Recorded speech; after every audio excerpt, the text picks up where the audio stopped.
1 Coríntios capítulo 15.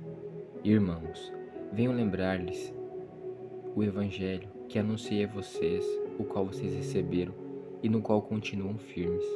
Por meio dele, vocês também são salvos. Se retiverem a palavra, assim tal como a preguei a vocês, a menos que tenham crido em vão. Antes de tudo, entreguei a vocês o que também recebi, que Cristo morreu pelos nossos pecados, segundo as Escrituras, e que foi sepultado e ressuscitou ao terceiro dia, segundo as Escrituras, e apareceu a Cefas e depois aos 12. Depois foi visto por mais de 500 irmãos de uma só vez, das quais a maioria ainda vive. Porém, alguns já dormem. Depois foi visto por Tiago e mais tarde por todos os apóstolos. Por último, depois de todos, foi visto também por mim, como por um nascido fora de tempo. Porque eu sou o menor dos apóstolos, e nem mesmo sou digno de ser chamado apóstolo, pois persegui a igreja de Deus. Mas pela graça de Deus sou o que sou, e a sua graça, que me foi concedida, não se tornou vã. Pelo contrário, trabalhei muito mais do que todos eles. Todavia, não eu, mas a graça de Deus comigo. Portanto, seja eu ou sejam eles, assim pregamos e assim vocês creram. Ora, se o que se prega é que Cristo ressuscitou dentre os mortos, como alguns de vocês afirmam que não há ressurreição de mortos? E se não há ressurreição de mortos, então Cristo não ressuscitou.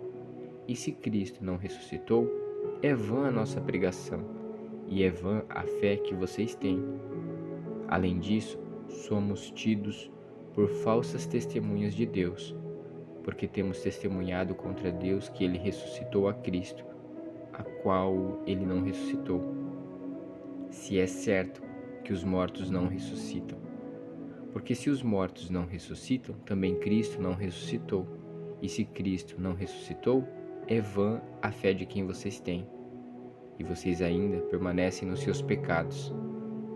E ainda mais, os que adormeceram em Cristo estão perdidos.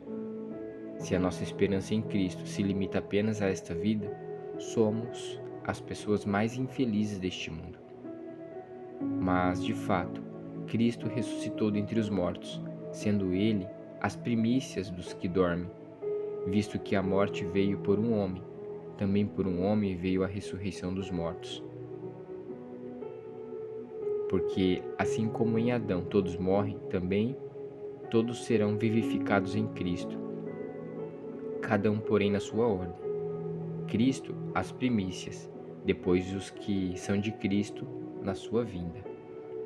E então virá o fim, quando ele entregar o reino ao Deus e Pai, quando houver destruído todo principado, bem como toda potestade e poder, porque é necessário que ele reine até que tenha posto todos os inimigos debaixo dos seus pés. O último inimigo a ser destruído é a morte, porque ele sujeitou todas as coisas debaixo dos seus pés. E quando diz que todas as coisas lhe estão sujeitas, certamente exclui aquele que tudo lhe sujeitou. Quando, porém, todas as coisas lhes estiverem sujeitas, então o próprio Filho também se sujeitará àquele que todas as coisas lhe sujeitou, para que Deus seja tudo em todos. De outra maneira, que farão os que se batizam por causa dos mortos? De que fato os mortos não ressuscitam porque se batizam por causa deles? Porque também nós nos expomos a perigos a toda hora? Dia após dia morro. Eu afirmo isso, irmãos, pelo orgulho que tenho de vocês, em Cristo Jesus nosso Senhor. Se como homem lutei em Éfeso contra feras, qual foi o meu proveito? Se os mortos não ressuscitam, comamos e bebamos, porque amanhã morreremos. Não se enganem, as más companhias corrompem os bons costumes. Voltem à sobriedade, como convém, e não pequem, porque alguns ainda não têm conhecimento de Deus. Digo isto para a vergonha de vocês. Mas alguém dirá: como é que os mortos ressuscitam? E como que corpo virão? Insensato! O que você semeia não nasce, se primeiro não morrer. E quando se semeia, você não semeia o corpo que há de ser, mas o simples grão, como de trigo ou de qualquer outra semente. Mas Deus lhe dá corpo como Ele quer dar, e a cada um das sementes dá o seu corpo apropriado. Nem toda carne é a mesma, porém uma é a carne dos seres humanos, outra a dos animais, outra a das aves, e outra a dos peixes. Também há corpos celestiais e corpos terrestres, e sem dúvida uma é a glória dos celestiais, e outra a dos terrestres. Uma é a glória do sol, outra a glória da lua, e outra é das estrelas. Porque até entre estrela e estrela há diferenças de glória. Pois assim também é a ressurreição dos mortos. Semeia-se o corpo na corrupção, ressuscita na incorrupção. Semeia-se em desonra, ressuscita em glória. Semeia-se em fraqueza, ressuscita em poder. Semeia-se corpo natural, ressuscita corpo espiritual. Se há corpo natural, há também corpo espiritual, pois assim está escrito: o primeiro homem, Adão, se tornou um ser vivente, mas o último Adão é espírito vivificante. O que vem primeiro não é o espiritual, e sim o natural. Depois vem o espiritual. O primeiro homem, formado do pó da terra, é terreno. O segundo homem é do céu. Como foi o homem terreno, assim também são os demais, que são feitos do pó da terra.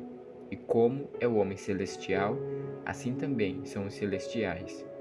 E assim como trouxemos a imagem do homem terreno, traremos também a imagem do homem celestial.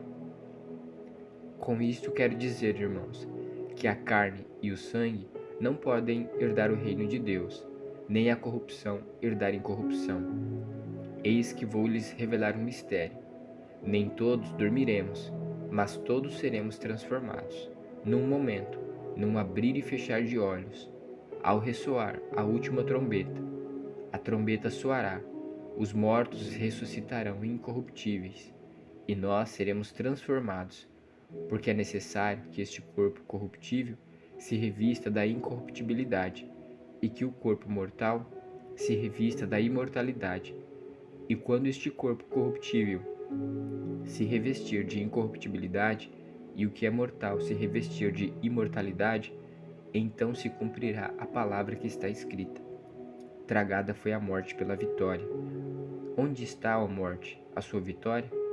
Onde está, ó morte, o seu aguilhão? O aguilhão da morte é o pecado, e a força do pecado é a lei.